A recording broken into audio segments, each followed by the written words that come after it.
Well, it is an historic day in Argentina. The country is facing its first ever presidential runoff. President Cristina Fernandez de Kirchner cannot run for another term, bringing to an end 12 years of government led by her late husband and herself.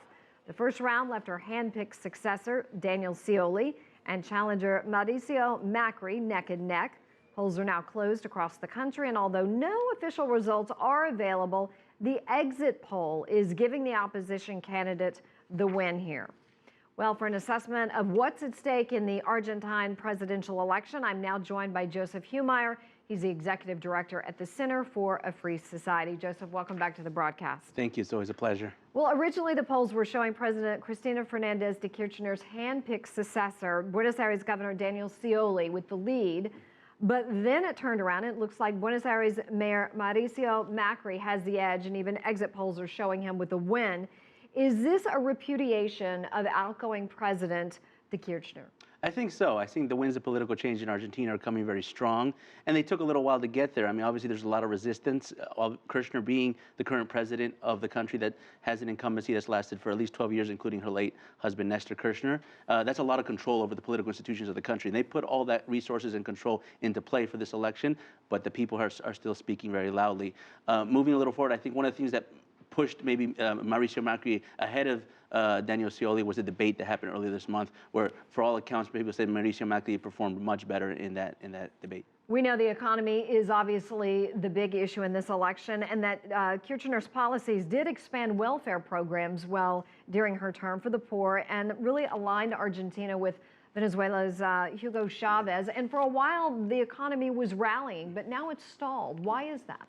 Well, I mean, some of the implementation of the same type of economic reforms that were in Venezuela, the subsidies to certain sectors of the economy, the tariffs, and some of the price controls that they try to implement to basically create some type of stability in the country hasn't worked. And the same thing that's effects that you're seeing in Venezuela, essentially the economic backlash that's taking place in that country, you're starting to see in Argentina. And the people in Argentina are looking at their neighbors in Venezuela, in Bolivia, in Brazil, who also has a great economic crisis at this moment, are looking at that, and they don't want to see that in their country. Mayor Macri has promised to jettison many of Fernandez's leading economic policies, saying that he could, help it grow from this point on and encourage foreign investment. Is this realistic? I think it is realistic. It's not going to happen overnight, so it may not even happen his first year of his presidency.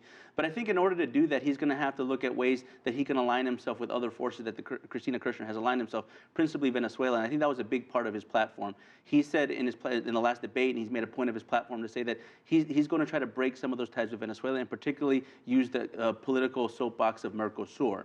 And Mercosur is an economic political framework and an alignment that's been created throughout the years in South America particularly, and he wants to use that alignment to say, Venezuela hasn't held up to its standard, and so we have a reason why we have to distance ourselves from them and perhaps open up the opportunities for trade with other countries. Both candidates are saying that they're going to solve, Joseph, this long-standing dispute with U.S. bondholders that's frozen the country out of international credit markets. How important is this?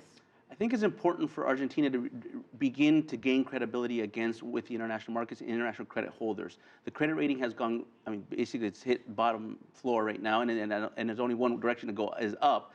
But in order to do that, there has to be a credible commitment on the government that they're not going to intervene so much in the economy that the economic conditions in the country will be poor for investment. If you have high levels of inflation, if you have high levels of regulation, that doesn't create a climate that investors look at and say, okay, we can trust the confidence that our investments are going to reap the benefits that they should be rewarded. Do you think people were more interested in a change with anyone, or they were voting against Daniel Scioli? I don't think it's a vote against Daniel Scioli, so to speak. I think it's more a vote against the official line of the Kirchner regime. Her government has been in power for many years. There's been a lot of opposition over time, particularly within the judiciary and also from the legislature.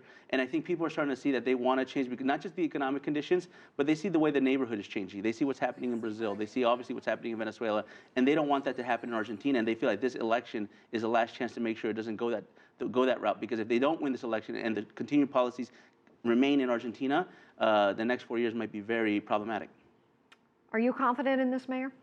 I'm confident that he's going to be able to change some things. I think it's going to be very difficult. Obviously, governing is a lot different than campaigning. So I don't think a lot of the things he's going to do in his first year. And what depends the way the Latin America kind of shapes up around him is going to be able to project his influence in Argentina. And I think if he can align himself correctly, he can have great success in the years to come.